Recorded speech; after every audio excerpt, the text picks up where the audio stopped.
Freud was wrong. Well, duh. He was a fucking horn dog. Who's a good boy? Who's a good boy?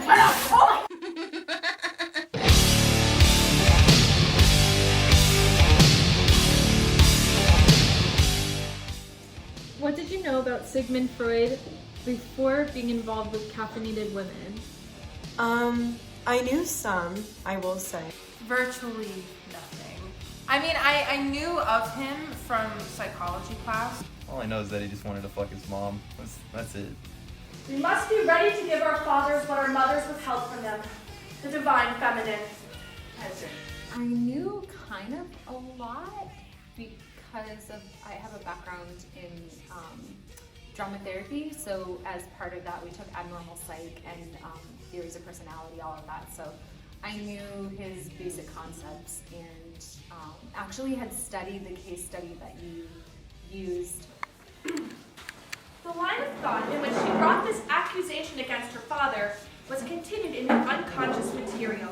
In 1905, Sigmund Freud published Dora, A Case of Hysteria. In this study, under false names, he details his sessions with a diagnosed hysterical 14-year-old girl. Since she was a child, she didn't need to give Freud permission to write about their private sessions, only her father did. The original absurdist play, Caffeinated Women, exposes two major American issues. The first being the fixed association between women and beauty. Progressive movements championing phrases like, all bodies are beautiful, reinforce an unjust connection between femininity and beauty. The second societal issue is Western culture's accepted Freudian lens. Under this lens, emotion, distress, hyperactivity, obsession, and dependency are seen as weaknesses associated with hysteria. Though hysteria is no longer categorized as a psychological disturbance, the word permeates modern rhetoric. The Latin root is hysteresis, which means of the womb, or uterus. It is inherently associated with womanhood. This etymological history impacts the way men and women internalize and view their femininity today. Caffeinated Women is a dark comedy told from the lens of one main character. She's played by two actresses named Right and Left. Her perception of reality is skewed by her own self-limiting narrative, a narrative informed by internalized Freudian effects. I'm hysterical. I'm hysterical?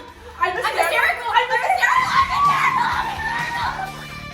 What do you know about Sigmund Freud post-Caffeinated Women? I felt the same. What men want and how they're raised, that becomes like the guiding principle for how girls grow up. So it's really difficult for them to kind of make up their own mind and, represent themselves how they want to be if the entire time that they're young they're forced to kind of live in a man's world and do whatever it takes to impress men or wait for men. His perspective on dealing with like hysterical women and hysteria, and I guess I just sort of got more into the minutia of his work instead of just like he was a psychologist and he worked with women. So I feel like I have a lot better of an understanding that he pioneered a lot of the work with psychoanalysis and all that jazz, and it's good in certain regards, but it's also done through a very antiquated lens and definitely sexist. And so it's like while he benefited science in certain ways, he did not necessarily benefit women. And I remember now. When I search my mind, my source of what it is that I find every time, without fail, is empty. And I have to fill it. Okay? I have to find something to. And every time, the only thing that fits and the only thing that makes it feel full is not beauty. Okay? Everything I do is not beautiful just because I'm a woman.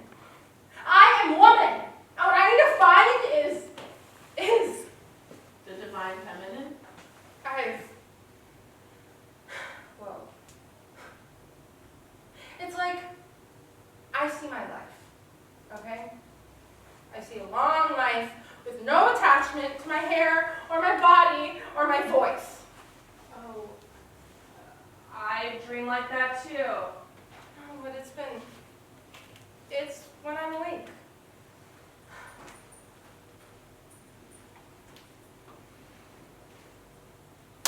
Don't! We cut those lines.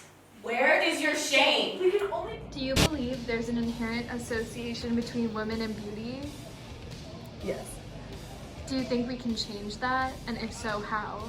I don't know. Like, we just are associated with beauty, and it's not necessarily bad, but I think that implies that women have to sort of work to be beautiful. At least I feel like most women don't put that inherent base of beauty onto men, and men don't put that beauty onto men, and I guess it would just have to be an active choice to remove beauty from your gaze of other women, whether that's complimenting them on their confidence or intellect or talent versus like their beauty. I think women, there is a pressure to be beautiful, and I think that it's interesting now because I am older and grew up in an age where social media wasn't as kind of central to culture as it is now.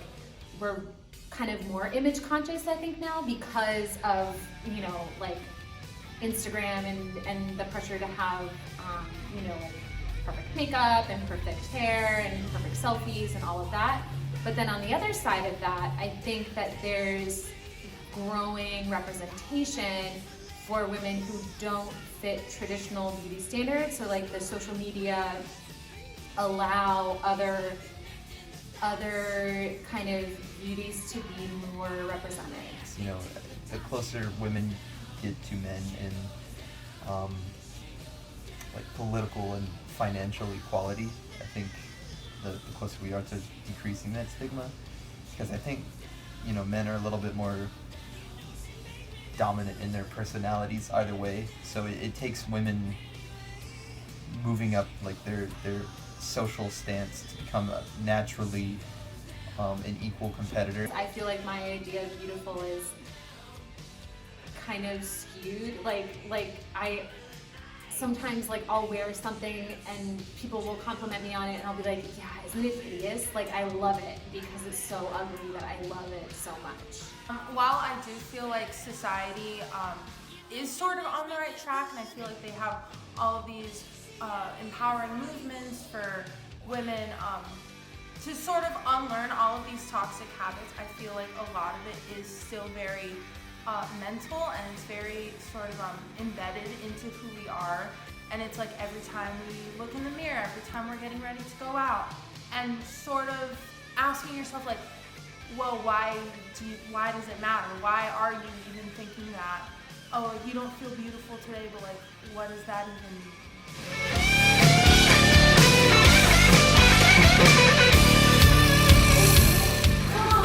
We're ugly superheroes!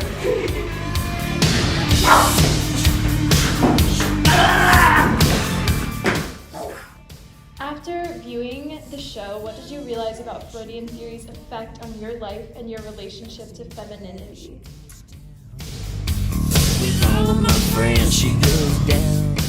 Whenever I do experience anger or being disturbed or sadness, it's a pretty strong and fast shift away, and it's like very sporadic and intense, but not particularly lasting long.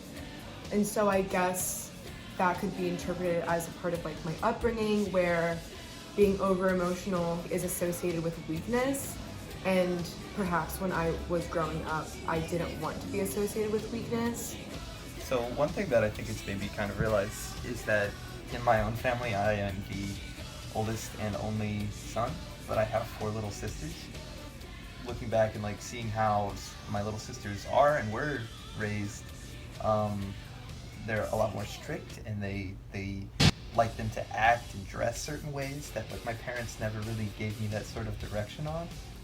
And you know, they're just expected to be so much more proper in ways that my parents still never comment to me about. So it's really interesting to me how different it can be, especially for children raised by the same set of parents that otherwise wouldn't seem that way? I think I had sorted through a bunch of like the implications that Freud's theories had on me last semester.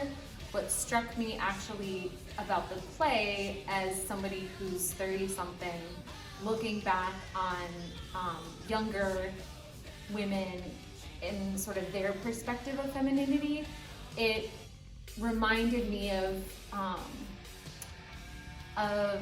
the struggles of being female in higher education, in college in particular, and all of the complexities and insecurities that kind of go along with that. I didn't realize that some of the things that he sort of wrote about and researched and whatever, how prevalent it is in my life, and how women have always been conditioned to not be as emotive, or that, you know, we're labeled hysterical, which is his fault.